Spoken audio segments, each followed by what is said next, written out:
Hey everyone, glad to be here. Actually, the panel that we had was canceled, unfortunately, because some people couldn't get from Abu Dhabi to Dubai. So we're kind of the replacements, but we appreciate your time. I'm Jayson Browder. I'm the head of public policy for Marathon Digital Holdings.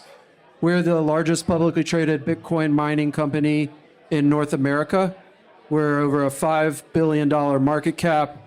We are I believe, the second largest publicly traded company holder of Bitcoin, around 17,000 Bitcoin on our balance sheets. We have around $1 billion in cash and cash equivalents. We also operate on 3 continents, including the UAE, Paraguay, and North America. We have 11 operations. My role at Marathon is focused on federal legislation. So I work very closely with U.S. politicians, both in the House and the Senate, and then supporting our growth efforts abroad. We're one of the few largest publicly traded Bitcoin mining companies that are focused on international growth, particularly in the Gulf and GCC, and expansion efforts in Africa. We were mostly focused on scale, which was as our CEO Fred Thiel likes to say, our asset light model that allowed us to expand to be the largest Bitcoin mining company in North America. And now we have matured and are moving into a asset-heavy model with our recent acquisitions in Texas and Nebraska. And we really think of Bitcoin mining really in 2 separate parts. If you understand Bitcoin mining, a lot of the large publicly traded companies are focused on what you would call utility scale mining. So that is, 100, 150, 200, 250 megawatt facilities. That's part of our joint venture, where you're really thinking of excess power and then grid stability. And then, as our CEO likes to say, energy harvesting. So how do you lower the cost of energy to either zero or negative by solving energy challenges? And the Bitcoin that's produced is basically free. So think of landfill mining, think of flared gas, think of waste to gas projects. That's everything from bourbon stillage, running that stillage that's produced from Anheuser-Busch, Budweiser, etc., into anaerobic digesters, taking the methane that's produced and then mining Bitcoin, where effectively the Bitcoin, as I mentioned, is free. And so very excited to announce Manoj, who has just come on. His announcement was on Monday as the new managing director for EMEA, who will be based in the Emirates, focused on our growth portfolio overseas. And I'll let you introduce yourself and share more about our partnership here in the region.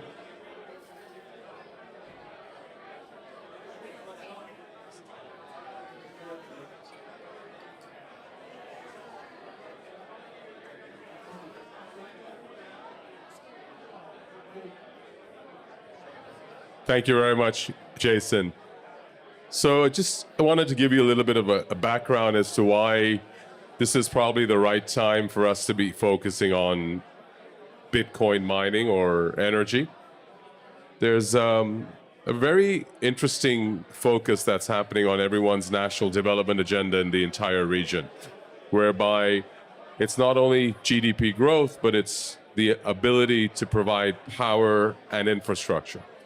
And Marathon Digital Holdings is morphing itself into a energy solutions company that is using Bitcoin mining as one of the processes to ensure grid stability, to ensure that flaring or capturing stranded renewable power and effectively making sure that there is a net positive contribution to the economies that we are currently functioning in. Very unique time. We have a joint venture in Abu Dhabi with ADQ. We're producing 250 megawatts of capacity, and we're hoping to expand that. So everyone sort of tries to understand as to why would a Bitcoin miner walk down a different path or extend its path. And what is very interesting is that energy security is key to growth.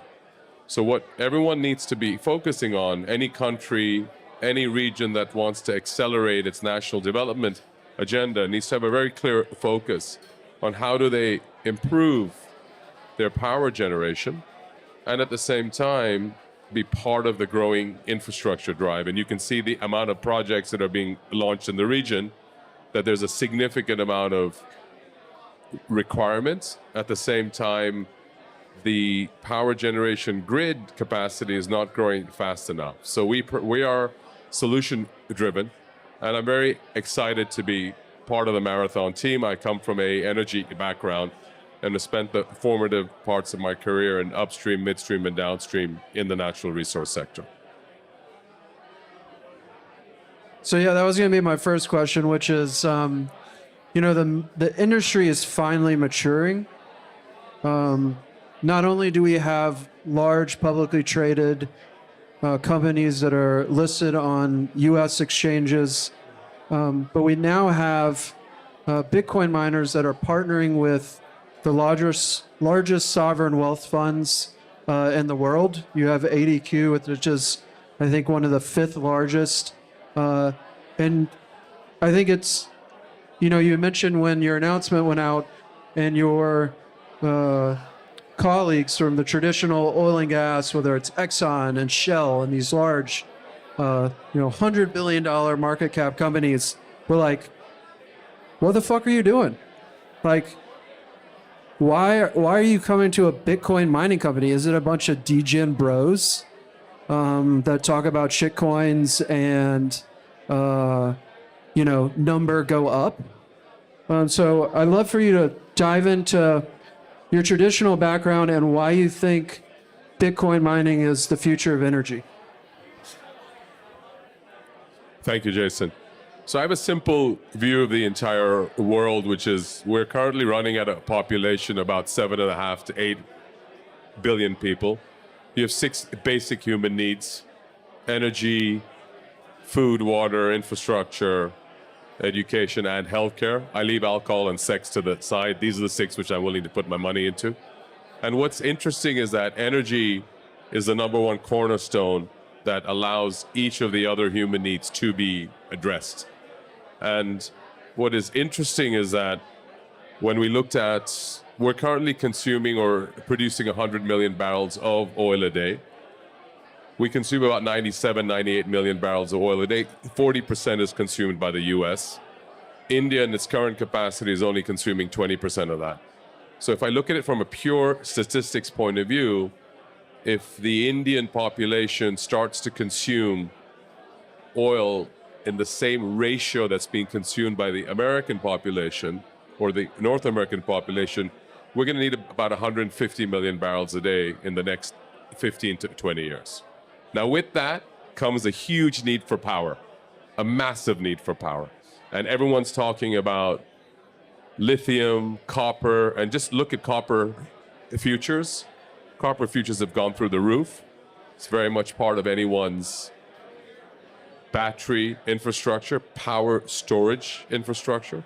And then at the same time, it's all power. And there's a significant amount of stranded renewable power in certain parts of the world. Any place that has a significant nuclear power supply base. And what is happening is everyone's growing their national agenda to attract industry. Everyone knows that the largest cost for industry is, again, power. So when I sit here and sort of look at it, the commodity that we are trading, that everyone has their basic business understanding on is Bitcoin. So blockchain is a key element to the entire ecosystem. However, if you take it a step further, how do you mine Bitcoin and making it effectively a byproduct of the energy solution and showing how you can stabilize the actual grid and provide a lower cost of power as opposed to taking from the actual grid at a peak time. So it's a very fascinating time. And everyone is looking at, there's two things which are driving that growth: AI, data centers. So it's a very unique time because the growth of AI and the growth of data centers, data is the new oil. Everyone's going to there's a significant amount of power need. And what we have at Marathon is twofold. Apart from being one of the world's largest Bitcoin miners, we have a technology solution that effectively uses less power to cool our mines. And that technology is now being developed to be able to cool data centers. So think about it from a point of view of providing an end-to-end solution, which not many people have thought about it. And as my colleague just said, we're not crypto bros. We come from I always joke and say, I come from the no hair / gray hair world. It's about gravitas. We look at cash flows. We look at not only our internal rate of return, but our external rate of return. How are we impacting the community? How much power are we providing? How are we actually loosening or softening the impact on the existing power grid? And that's because we can manage it extremely well. So there's a huge narrative. I'm a huge energy fan, and I'm actually very grateful to be here today. So thank you. So my next question would be like, why do governments care, right? Why would the UAE, which is such a forward-leaning government, very focused on technology, very focused on innovation, they clearly want to be the leader, not just in this region, but in the world?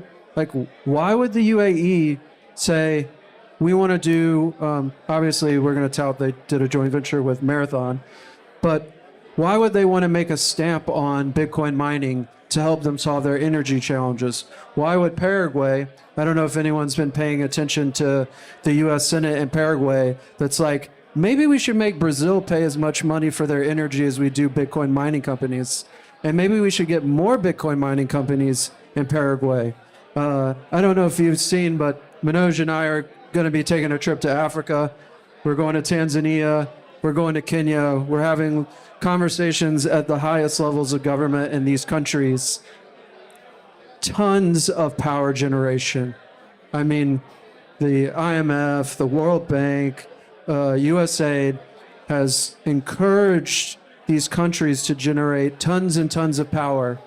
They don't have enough population yet to soak up that power or the electrical grid. Why are these countries inviting Bitcoin miners in to be partners for their energy solutions? Thank you, Jayson. What is extremely clear is, as I said earlier, energy is the first basic human need that needs to be addressed.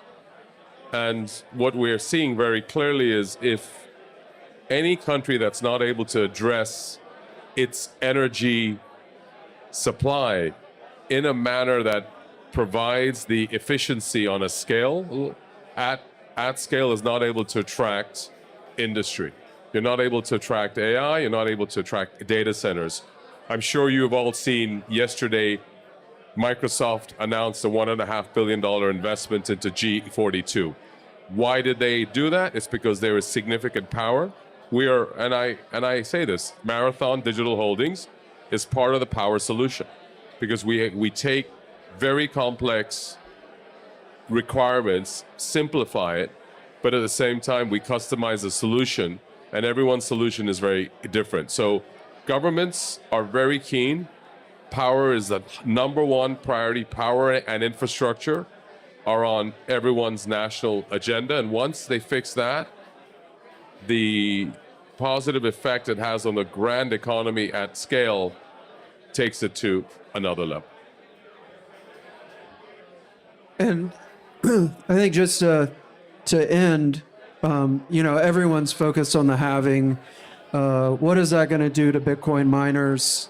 What's it going to do to the revenues that we produce. As I mentioned, most miners have focused on large utility scale mining. That's not going away. We're going to continue to partner with governments around the world to provide these energy solutions at scale, 100, 200, 250 megawatt projects, whether that's hydro, nuclear, natural gas.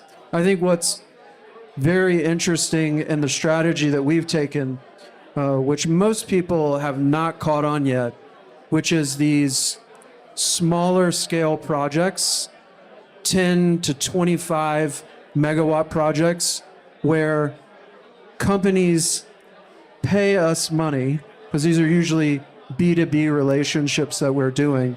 So think of, without the BIHA group, for instance, that we had a conversation with, think about all the landfills in the world. Think about COP28 was just here in the UAE. They had a pledge 2030. They need to reduce all this methane. It's 70 to 80% worse than carbon dioxide. No real way to get rid of this methane. A lot of it is stranded, meaning there's no infrastructure to take that methane to the energy source, which is Bitcoin mining technology is modular. We can put this right next to a landfill, mine on site, capture that methane. Think of all the flared gas in the GCC. We can capture that gas, capture that methane out of the air, and mine Bitcoin with it. Our energy to waste projects, I mentioned the stillage. Can you talk about Marathon or heat reuse projects and how that's really the future of Bitcoin mining? Imagine all of these 5 to 10 megawatt Bitcoin mines all over the world, completely decentralized, where every Bitcoin we produce is basically free.